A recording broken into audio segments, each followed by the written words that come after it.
Երրորդ օրն է հրշեջներին չի հաջողվում ամբողջությամբ մարել ճամբարակ թթուջուր հատվածի սարալանջից սկիզբ առած հրդեհը։ 3 օջախներից մեկը դեռ ակտիվ ծխում է։ Նախնական տվյալներով այրվել է մինչև 80 հեկտար խոտածածկ տարածք։ Ներքին գործերի նախարարի մամուլի խոսնակ Նարեկ Սարգսյանն ասում է, ավելի քան 300 փրկարար ծառայող է ներգրավված հրդեհաշիջման աշխատանքներում, անգամ Պաշտպանության նախարարության ուղղաթիռ ու անօդաչու թռչող սարքեր են գործի դրվել։ Մասնակցում է 343 փրկարարական ծառայող, ներգրաված է 6 հիմնական տեխնիկա, ՊՆ ուղղաթիռ, կիրառվում են նաև անօդաչու թռչող սարքեր։ Ընդհանուր առմամբ հրդեհաշիջման աշխատանքներին մասնակցել է 1194 փրկարարական ծառայող այս մի քանի օրվա ընթացքում, 16 հիմնական եւ 88 օժանդակ տեխնիկա։ ՊՆ ուղղաթիռով իրականացվել է հետախուզում եւ հրդեհաշիջում 23 չվերթ։ Գեղարքունիքից բացի նաև Լոռու մարզի Սպիտակի տարածքում ու Տավուշի մարզի մի քանի հանդամասերում նույնպես լայնամասշտաբ հրդեհներ են սկսվել։ Դիլիջանում 200-ից ավելի փրկարարներ եւ էկոպարիկային ծառայության ավելի քան 60 աշխատակից է մասնակցում հրդեհաշիջման աշխատանքներին։ Նրանց աջակցում են նաև 5 տասնյակից ավելի գյուղացիներ։ Ներքին գործերի նախարարությունից ուղիղ տեքստով չեն ասում, թե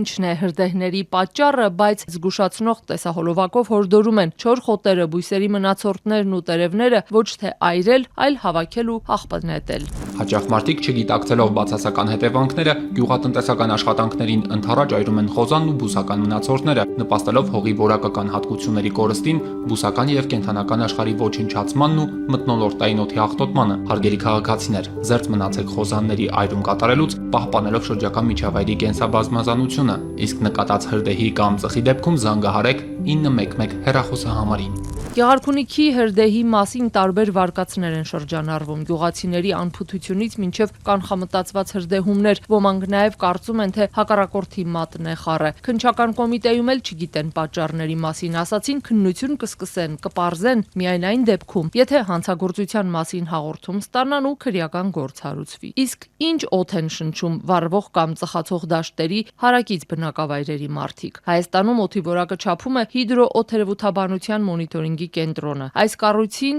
ժառանգություն հասած դիտակայաններն այն բնակավայրերում են, որոնք Խորհրդային Միության ժամանակ արդյունաբերական կենտրոններ են համարվել։ Օրինակ Ճամբարակում, Թթուջուրում, Սպիտակում ու Դիլիջանում դիտակայաններ չունեն։ Հետևաբար պաշտոնական տեղեկություն էլ չունեն այնտեղի օդի որակի մասին։ Բայց իհարկե կարող ենք ասել, այդպիսի բնական նյութերի այրման հետևանքով ինչ կարան առաջանալ մթնոլորտային օդում։ Օրինակ ազոտի օքսիդները, ածխածնի տարբեր տեսակները, հատկապես շմոլ գազը, փոշու մանր մասնիկները օդում ավելանում են դրանց քանակությունը։ Օրինակ PM2.5-ը վերջերս համաշխարհային առողջապահական կազմակերպությունը ելնելով այդ քաղցկեղածին իր ազդեցության ավելի զգայուն լինելուց, այսինքն ավելի փոքր կոնցենտրացիաներն են ավելի մեծ էֆեկտ առաջացնում, իջեցրել են նորմ, այսինքն բոլոր քիմիական նյութերն էլ իրան վտանգավոր են։ Ուղղակի մթնոլորտային օդում կախված է դրանց քանակությունը։ Երևանի քաղաքապետարանը վարչական բոլոր շրջաններում գործող շինհրապարակներում տեղադրված 175 սարքերով օնլայն հետևում է օդի որակին։ Այդ քարտեզում այս պահին ակտիվ են կարմիր գույնով նշված հատվածները, այսինքն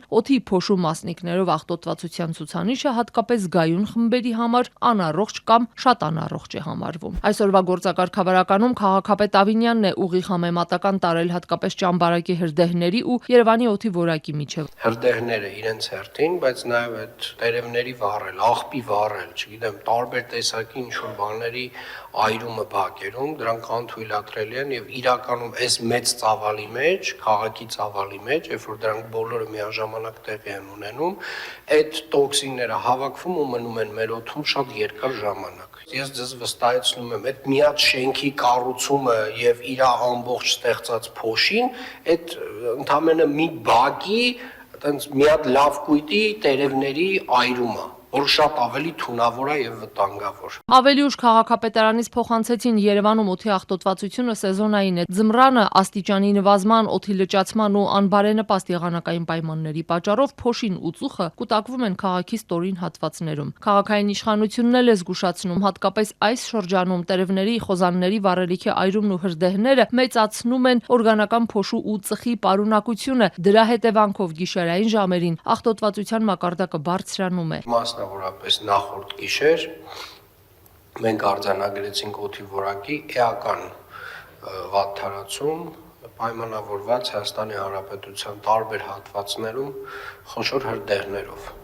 Իսկ ներքին գործերի նախարարության տվյալներով անցնող շաբաթվա ընթացքում գրանցված 564 արտակարգ դեպքերից 173-ը հենց հրդեհներ են։ Իդեպ հատուկ պահպանվող տարածքից բացի նաև գյուղատնտեսական եւ անտառային տարածքներում է արգելվում չորխոտի, տերևների եւ բուսական մնացորդների այրումը։ Վարչական տուգանքի չափը 50-ից մինչև 200,000 դրամ է։